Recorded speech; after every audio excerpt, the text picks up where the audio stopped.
about the creative industry. That, Honorable Minister, we have the National Arts Council of Botswana. I understand that they are given around 4 million to actually distribute to the creative industry, which limits the growth of creative industry in the land. As you have already mentioned that you see the future in the creative industry, I feel that whenever we allocate the budget to the creative industry, it should be a budget that can develop the creative industry, not to impoverish them as it is now happening this side.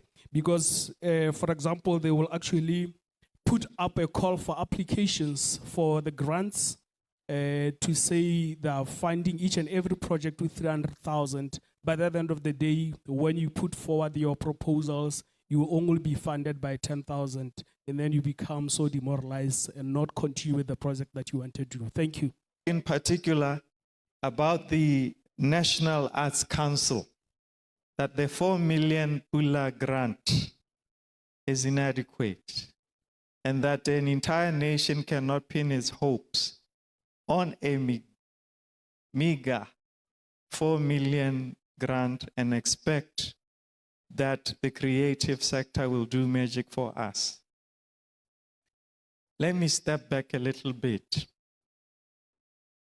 We do not have the requisite ecosystem for our creative sector.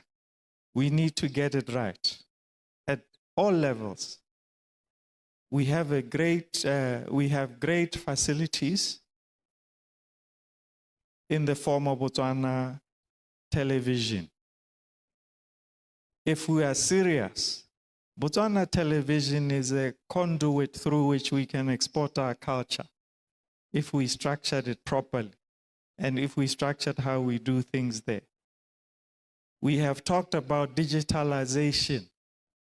We cannot export and develop our creative sector without investing adequate resources in getting the right digital assets, the right whatever we need to do in cyberspace to have the right environment on our path to digitalization. We need all that. We cannot get the creative sector right if we do not embed creativity in everything that we do. And that is why everywhere we go, we should have, and we are beginning to have performance. It should be embedded. Creativity in this country should be anyone who visits Botswana, everyone who interacts with Botswana and Botswana institutions should not go away not having felt our song and not having been exposed to our creativity.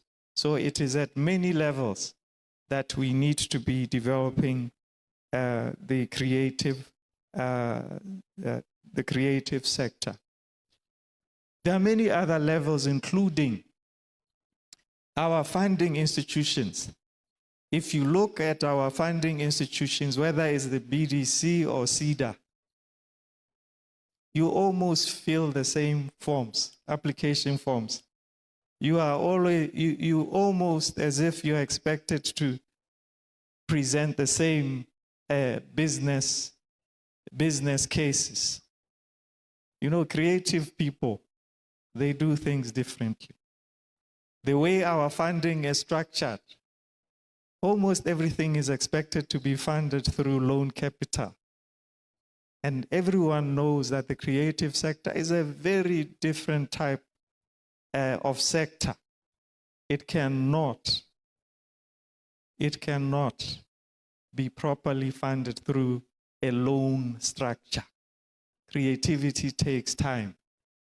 It means that even their funding has to take into account the time gestation between preparing their life preparation and their moment of breakthroughs. So these are things of getting the ecosystem right. So Mr. Letsweletse Moshabi, thank you for your insights, and your insights we embrace. As the Ministry of Finance, we embrace. As a government system, we embrace. As a people of Botswana, and we will be working at it collectively and depending on people like you to be adding your insights. And no, the idea that to succeed you need no.